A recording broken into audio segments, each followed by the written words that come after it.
speech on character building. Please welcome Excellency Engineer Professor Dr. Taullah Shah, Vice Chancellor, Karakoram International University. بسم الله الرحمن الرحيم. كنتم خير أمة أخرجت للناس تأمرون بالمعروف وتنهون عن المنكر. قال الله تعالى في كلامه المجيد والعصر إن الإنسان لفي خسر إلا الذين آمنوا وعملوا الصالحات وتواصوا بالحق وتواصوا بالصبر. الله عظيم. انتهائی محترم قاسم ریڈیو صاحب، ڈائریکٹر میرے آفس، ہمارے ڈین صاحب، خلیل صاحب، ہمارے مدنی صاحب تشریف رکھتے ہیں، کے علاوہ ہمارے تعظیم صاحب ہیں، جسپال صاحب، شبیر صاحب، اور ہمارے بچے اور بچیاں ہیں. آپ سب کا شکریہ کہ ایک بڑے مقصد کے لیے آپ آج اکٹھے ہوئے ہیں. میں نے قرآن کی 2 آیتیں یا ایک سورت اور ایک آیت پڑھی. سورہ بقرہ میں اگر آپ اللہ تعالیٰ اور شیطان کا جو مکالمہ ہے اس کو دیکھیں، جو ڈسکورس ہے، اور اس ڈسکورس کا جو لباب یہ ہے کہ اللہ تعالیٰ اپنی خدائی کی ڈیمانسٹریشن کے لیے اپنے خلیفہ بنانا چاہتا ہے دنیا میں، تو فرشتے ایک لحاظ سے اس کے ساتھ اپنی تعمیل پیش کرتے ہوئے ایک ڈس ایگری کرتے ہیں. کیا ڈس ایگری تو شاید نہیں کہنا چاہیے، آپ سمجھیں کہ اپنی گزارشات پیش کرتے ہیں.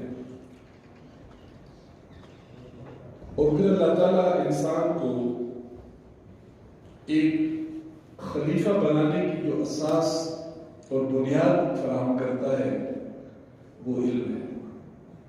پورا ضرور پڑھے سورہ بقرہ کی وہ آیت ہے کہ جس میں ایک مکالمہ ہے شیطان کا اللہ کے ساتھ. اور پھر اللہ نے جب انسان کو تمام مخلوقات پہ فضیلت دینے کا فیصلہ کیا، اور ظاہر اس میں ہمارا کوئی کمال نہیں ہے، یہ اللہ تعالیٰ کی حسن نظر ہے. وہ کسی ہاتھی کو بھی، وہ کسی جانور دوسرے کو بھی ہم سے بڑا درجہ دے سکتا تھا، لیکن اللہ کی کمال مہربانی ہے کہ انہوں نے انسان کو اس خلافت کے اس پوزیشن کے لیے چنا. تو اللہ تعالیٰ کے پاس بہت ساری آپشنز تھی کہ ایک دراز قامت انسان بنا تھا، ایک وجیح خوبصورت انسان بنا تھا، ایک قوی سپر مین بنا تھا، اور کہتا کہ جی یہ انسان ہے اس کو سجدہ کرے. لیکن اللہ نے جو اساس خلافت کی فراہم کی وہ کیا تھا؟ علم تھا. اور وہ مکالمہ اگر آپ دیکھیں تو اللہ تعالیٰ نے فرشتوں سے جب اسماء پوچھے، اس سے پہلے حضرت آدم علیہ السلام کو کچھ اسماء سکھائے، اور پھر جب فرشتوں سے پوچھے تو فرشتوں نے اپنی لاعلمی کا اظہار کیا، اور پھر جب آدم سے پوچھا تو آدم نے فر بول دیا، اس لیے کہ وہ تو اللہ کی کمال مہربانی سے علم ان کو تفویض کیا گیا. علماء کا یہ خیال ہے کہ قیامت تک آنے والا جتنا بھی علم ہے، چاہے وہ ڈسکورڈ ہے یا ڈسکورڈ نہیں ہے، وہ اللہ کے اس علم کا پرتو ہے، وہ اللہ کے اس علم کا ریفلیکشن ہے جو حضرت آدم علیہ السلام کے اندر اللہ نے اس وقت ودیت کی اور اس کو بنیاد بنایا، اس کی افضلیت، اکملیت اور اشرفیت کی. اور پھر اللہ نے اس کو اشرف المخلوقات کہا. اور پھر دوسری جگہ پہ اللہ نے فرمایا کہ وَمَنْ يُؤْتِ الْحِكْمَةَ فَقَدْ أُوتِيَ خَيْرًا كَثِيرًا، جس کو میں حکمت دانائی علم دیتا ہوں تو اس کو ایک بہت بڑی خیر ہے. ایک خیر ایسی جس سے انسانوں کے اندر اس کی ذات سے فائدہ پہنچے، نفع رسانی پہنچے. پھر جو آیت میں نے گزارش کی کہ اللہ نے پھر اپنی ان انسانوں میں بہترین امت کس کو کہا. ایک طرف تو آپ مخلوقات ٹھہرائے گئے کس پہ؟ علم کی بنیاد، علم اور حکمت کی بنیاد پہ تمام مخلوقات سے آپ کو افضل ٹھہرایا گیا. اور پھر مخلوقات یا اشرف المخلوقات انسان کے اندر جو کرائٹیریا اللہ نے دی خیر امت کی، وہ کیا تھی؟ تأمرون بالمعروف کہ آپ نیکی کا حکم دیں گے اور برائی سے روکیں۔ یہ جو ایک ناریٹو ہے corruption free Pakistan, corruption free university, corruption free society, یہ اس سے قطع نظر کہ نیب کی بہت بڑی مینڈیٹ بھی ہے، ان کی بڑی کاوشیں بھی ہے، لیکن بحیثیت انسان اور بحیثیت ایک مسلمان، یہ ایک آئین ہے جو اللہ نے ہمیں ہماری ابتدائی فرینش سے دی ہے کہ مومن یا مسلمان کی پہچان یہ ہے کہ وہ معاشرے میں برائیوں کے خلاف اٹھ کھڑا ہوگا اور نیکیوں کی ترویج کرے گا، نیکیوں کی اشاعت کرے گا، اور اس کی ذات سے نیکیاں جو ہے وہ آگے جائیں گی۔ اور یہ صرف یہ نہیں ہے کہ وائس چانسلر کو کوشش کرنی چاہیے، ہر انسان جو ہم میں سے یہاں بیٹھے ہیں ان کو کوشش کرنی چاہیے کہ وہ اپنے فرائض منصبی میں کس طرح جسٹس اور انصاف کو لا سکتا ہے۔ بہت انسانوں کو پریشر بہت ہوتے ہیں، فیملی پریشرز ہوتے ہیں، والدین کے پریشرز ہوتے ہیں، سوسائٹی کے پریشر، کئی دفعہ ہمیں بھی بڑی مشکلات سے گزرنا پڑتا ہے فیصلہ کرنے کے وقت۔ لیکن اگر آپ کبھی ذہن میں اس آیت کو سامنے رکھیں گے تو کبھی بھی آپ کسی بھی کنفیوژن کے شکار نہیں ہوں گے کہ ہمارا کام نیکی کے ساتھ کھڑا ہونا ہے اور برائی کے خلاف۔ پھر رسول اللہ نے فرمایا صلی اللہ علیہ وسلم کہ سب سے بڑا جہاد یہ ہے کہ ایک ظالم حکمران کے سامنے کلمہ حق کہا جائے۔ پھر فرمایا کہ جب آپ معاشرے میں برا دیکھیں تو اس کو ہاتھ سے روکیں۔ ہاتھ سے مطلب کہ یو فائٹ اگینسٹ اٹ۔ اگر آپ میں لڑنے کی ہمت نہیں ہے تو آپ اس سے زبان سے برا کریں، زبان سے کنڈم کریں، آپ لکھیں، آپ اس کے خلاف کوئی آرٹیکل لکھیں اگر برائی کوئی ہو رہی ہے معاشرے کے اندر، اور اگر یہ بھی آپ کی نہیں ہے اور آپ اس سے بھی آپ کے صلاحیت نہیں ہے یا آپ کے مقدور میں نہیں ہے تو پھر آپ کم از کم دل میں اس کو برا کریں۔ لیکن ساتھ یہ کہا کہ ذالک من اضعف الایمان، یہ ایمان کی کمزور ترین صورت ہے۔ ہمیں اپنے آپ سے پوچھنا ہے کہ معاشرے کی گرد و پیش میں جتنی برائیاں ہو رہی ہیں کیا ہم اس کو دل میں بھی کنڈیم کرتے ہیں کہ نہیں؟ یہ بڑا کوشچن ہے۔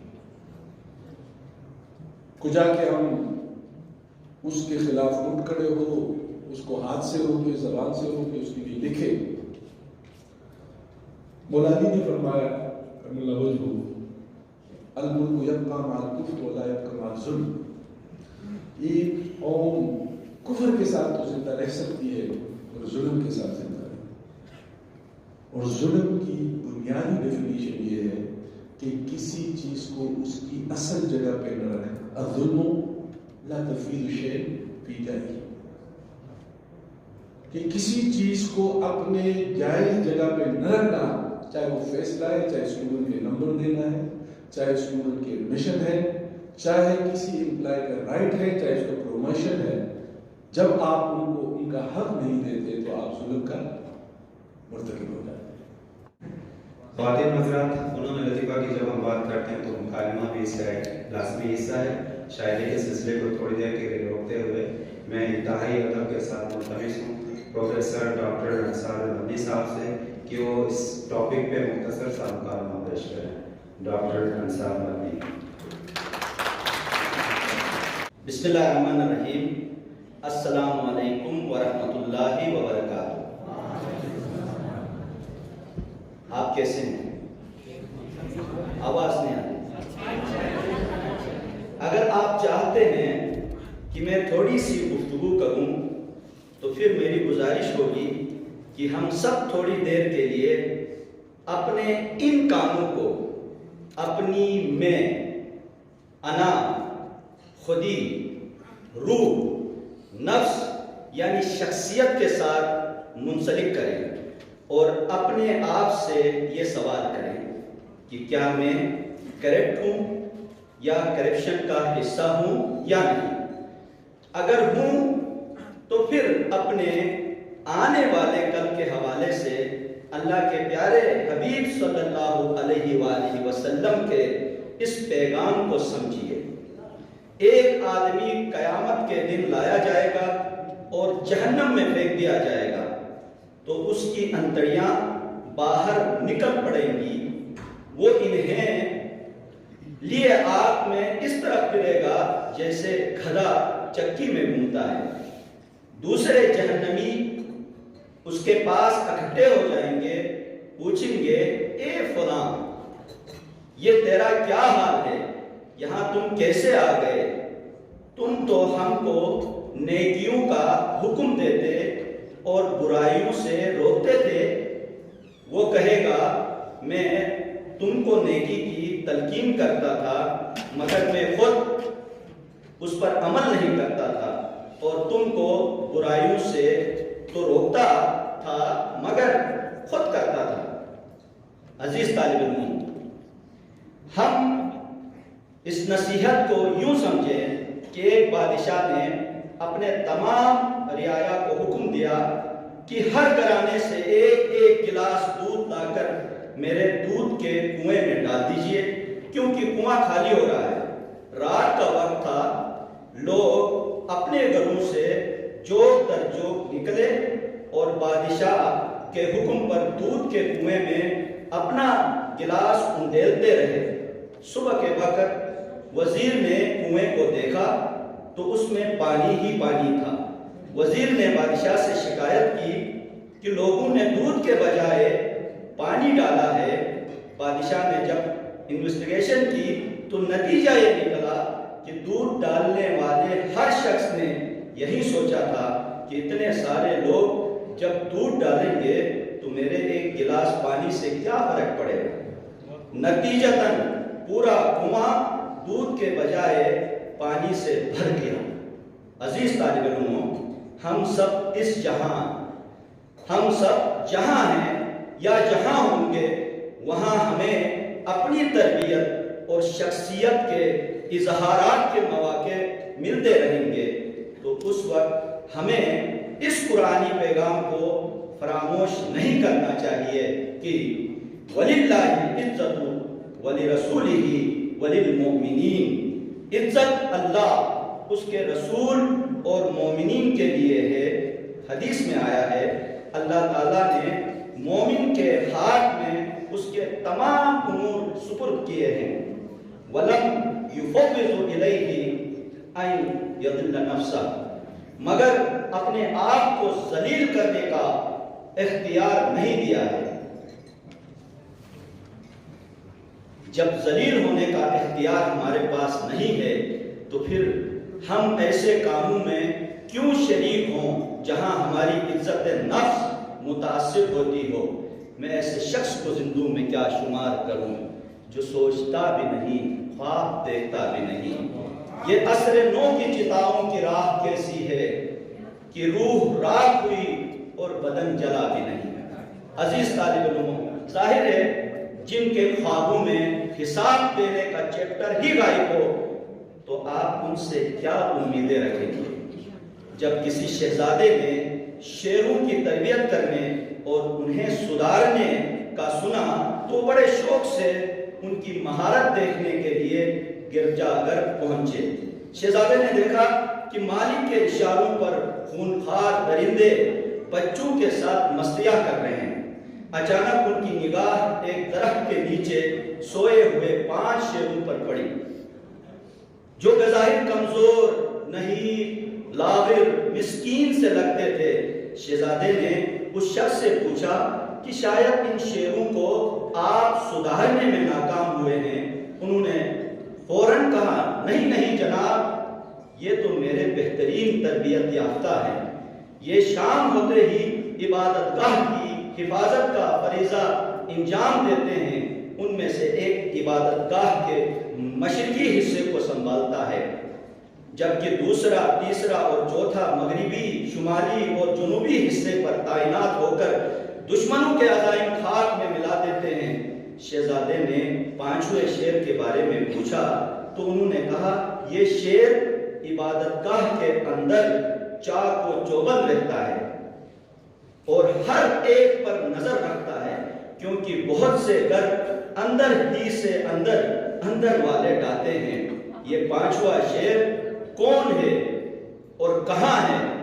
بظاہر لاغر و مسکین یہ کیسا شعر ہے جو پچھلے 73 برس سے اس خواب کی حفاظت کر رہا ہے جو ہمارے بزرگوں نے دیکھا تھا۔ یہ شعر جو غائب بھی ہے، حاضر بھی ہے، جو منظر بھی ہے، ناظر بھی، یہ شعر ہے ساری خلق خدا جو تم بھی ہو اور میں بھی ہوں، جو میں بھی ہوں اور تم بھی ہو۔ والسلام علیکم۔